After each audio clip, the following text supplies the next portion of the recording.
안녕하세요. 부자 오빠입니다. 제가 뉴스를 보고 깜짝 놀랐는데, 애플이 전기차 개발을 포기했다고 합니다. 애플카 개발팀을 해체하고 AI 팀으로 이동했다고 하거든요. 이거 호재일까요? 악재일까요? 전기차를 거의 10년 동안 개발했다고 하는데, 이게 물거품이 됐으니까 악재라고 인식이 되지 않을까요? 저도 그렇게 생각이 드는데, 희한하게 주가는 오히려 올랐더라고요. 애플이 0.8% 상승으로 마감을 했고, 아무래도 애플이 전기차를 포기하면 테슬라 입장에서는 호재일 수 있잖아요. 먹거리를 애플한테 조금 뺏길 수가 있었는데 애플이 포기해버리니까 테슬라 입장에서는 일종의 반사이익 효과를 저는 얻을 수 있다고 생각을 하거든요. 또 0.17% 상승, 생각보다 너무 조금 올랐습니다.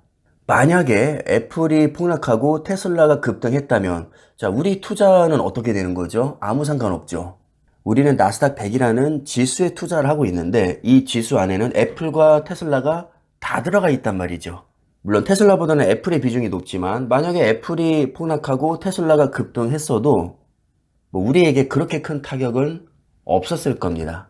그리고 중요한 것은 애플이 잠깐 뭐 폭락하고 테슬라가 잠깐 오르고 이게 아니라, 자, 우리가 투자하고 있는 애플, 테슬라 또는 그 밖에 뭐 구글, 메타, 마이크로소프트, 엔비디아, 아마존, 넷플릭스 이런 기업들이 장기적으로 성장할 가능성이 있느냐거든요. 전기차의 미래는 누가 봐도 당연히 밝죠. 왜냐하면 법적으로 내연기관은 어느 순간부터 이제 타고 다닐 수가 없고 무조건 전기차로 타야 되니까 전기차 시장은 커질 수밖에 없습니다. 그럼 그 먹거리를 애플이 얼마를 먹든 테슬라가 얼마를 먹든 그게 우리한테 그렇게 중요하진 않다는 겁니다. 왜냐하면 우리는 어차피 다 투자하고 있으니까요.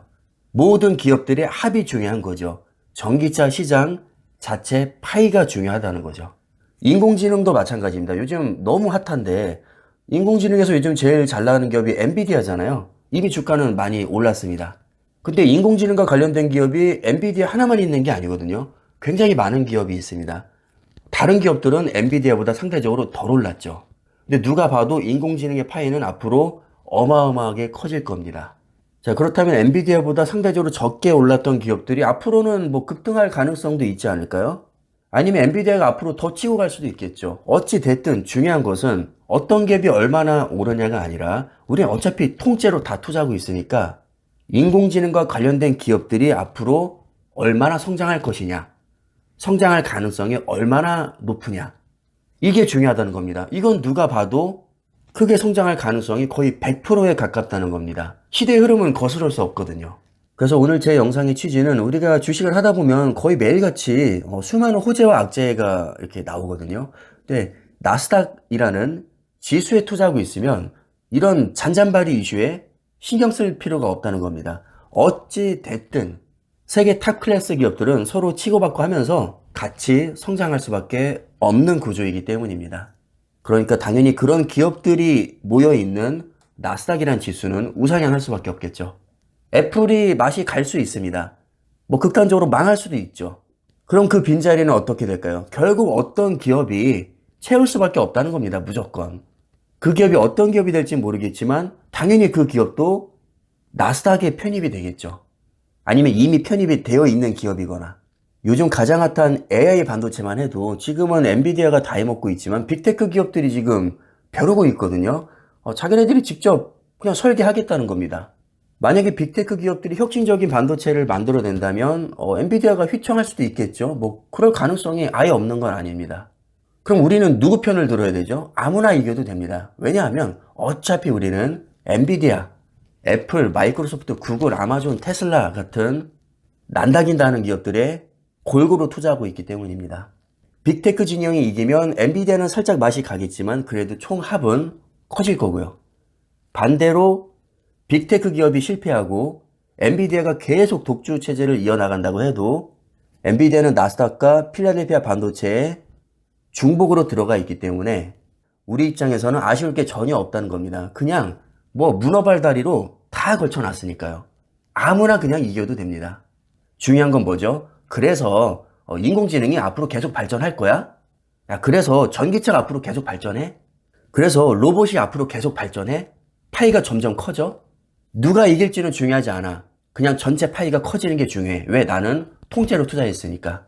어떻습니까? 너무 편하지 않나요? 만약에 우리가 엔비디아에 몰빵했다면, 정말 엔비디아라는 단 하나의 종목에 투자하고 있다면 매일 모니터링을 해야 될 겁니다. 아, 빅테크 기업들이 혁신적인 반도체 개발에서 엔비디아 손절하면 어떡하지? AMD가 엔비디아 따라잡으면 어떡하지? 인텔이 따라잡으면 어떡하지? 엔비디아가 뻘짓하면 어떡하지? CEO가 이상한 기업 인수하면 어떡하지? 별의별 걱정을 하면서 매일 모니터링을 해야 될 겁니다. 하지만 우리는 AI라는 전체 산업에 투자하고 있기 때문에 엔비디아 하나만 바라볼 필요가 없다는 거죠. 엔비디아가 망해도 우리 투자는 실패 안 합니다. 왜냐하면 엔비디아가 망해도 인공지능은 계속 발전할 것이기 때문입니다. 자, 이런 식으로 아주 넓은 관점에서 나스닥이나 필라델피아 반도체 같은 지수에 그냥 투자를 하시면 됩니다. 이것보다 속편한 투자는 저는 지구상에서는 거의 없다고 봅니다. 우리가 외계인이랑 경쟁하는 게 아니거든요. 인간끼리 경쟁하는 겁니다. 인간끼리 경쟁이라면 적어도 현재까지는 미국 주식이 제일 잘 나가고요. 나스닥이 제일 잘 나가고요. 필라델피아 반도체가 제일 잘 나갑니다. 그리고 전망도 너무 밝죠. 적어도 지구에서는 그렇습니다. 그러니까 앞으로 계속 지구에서 살 거고 나스닥이나 반도체 지수에 투자를 해놨다면 걱정하지 않으셔도 될 것 같습니다. 이보다 더 좋은 투자는 없습니다. 자, 그럼 영상 여기까지 하겠습니다. 감사합니다.